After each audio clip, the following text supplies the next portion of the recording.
We all carry with us a money story. Some of it's good, some of it's bad, some of it serves us, and some of it doesn't. And until we understand where it's coming from and what that is, it's hard to then create and break through. And it's not, when I say money, to me, money is energy, right? Money is a currency. So money, and I have my dollar bill sitting here. We'll talk about that in a little bit.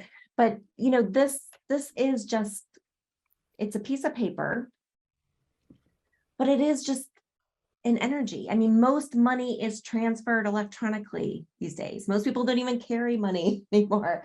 They're very little. We don't use it, but it is a currency that gets exchanged for things. And so when we can think of it in the terms and using the word money, because that is what we refer to it to, but it truly is an energy.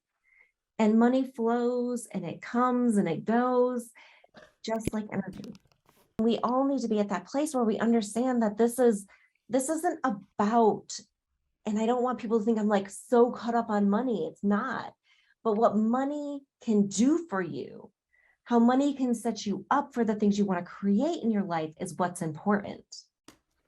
And so for some people, that's more about being able to give back more.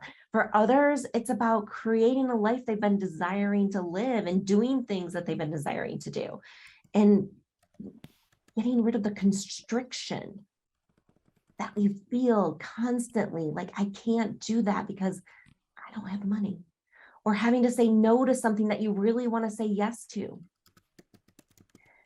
And being able to choose the things that you want to do, because we don't need to say yes to everything, but we need to know the things that we should be saying yes to and the things that we should actually be going after. And know that when we want something, when that's put into our mind, that that's a desire, there's a reason it's put there. It's not out of ego. It's not out of, this, I've got to have something. But a lot of times we are fed this information of like desires and wants and creations because that's the way we're meant to live. And so whatever you believe in, whether it's God sending you that, it's the universe, like it doesn't matter what you believe, there is a higher power that's telling you this is something you want. So why not go after it?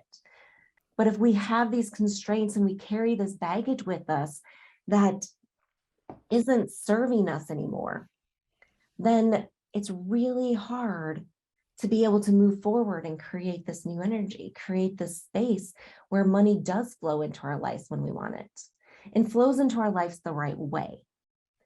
Now, I remember just a few years ago, I was shopping with my daughters and they had some money they had gotten for their birthday. And we're in Target and they're like, I want to buy this toy. And I'm like looking at it and the price of it. And I'm like, it's not on sale. And that was my whole money story, is that my parents didn't allow me to buy things unless they were on sale. And I had to stop in my tracks and ask myself, what was the message I was sending to my daughter? Basically telling her she wasn't good enough unless it was on sale. Not that there is anything wrong with getting a discount, not that there is anything wrong with being a bargain shopper at times, but she had her own money. It's not like she didn't have what she needed to get it. And I was putting my money story on her. And I had to stop myself. And it was the first time I realized that how deep that money story went for me, that now I'm doing that for others. Have been times throughout my coaching business where I'm like, I got to discount that down because I had this mentality that things needed to be on sale for people to buy them. And I had to switch this in my life in order to get to a point where I'm like, No, that's not the truth. The value is what the value is. I don't put myself on sale. Yes, there's some logic to discounting packages and things, and I'm not referring to that as far as like marketing goes. But what I'm saying is like that moment when you're on the phone with someone and you set your package pricing and you're like, nope, my package is $3,000. And you get on the phone with someone and you're like, I just don't think they can afford it. And you start taking on their money story and you start believing they can't have it. And so by the end of the call, you're like, what can I do for them? How can I make this work for them? You haven't even told them what your price is yet, and you haven't even given them the ability to make that decision yet.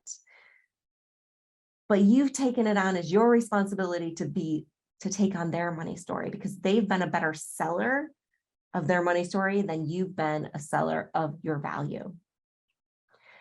And so we have to get to a point where we can shift these money stories that we have within us. And so what is your money story? And start thinking about what are the things that you've been telling yourself about your money, good or bad? What is the money story you've created? I shared the one about things had to be on sale for me to be able to buy them. There's other pieces and layers to that.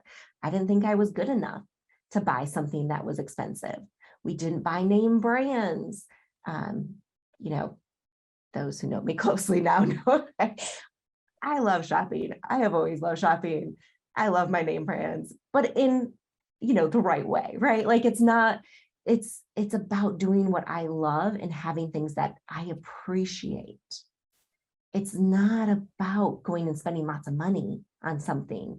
It's about what's going to make me feel good, what's going to make me live the life I want to live and do the things I want to do, but also making sure that I'm able to do all of the other things and serve all the other people and help the people I want to help. Right? So it's that balance of what you're doing with your money and how you're doing it. But sometimes, are you telling yourself you're not worthy of something? That you don't deserve it? When your parents told you as a child you couldn't have something, what was that telling you? What were the things that came out? So you can get out your pen and paper and put it in your journal, or you can put it in the page 3 of the workbook, but just start writing down what are those things for you around your money and around your money story. What do you want to create? What do you want your new money story to be? And what does that mean for you? How does that make you feel? What is it going to do to change you in your life?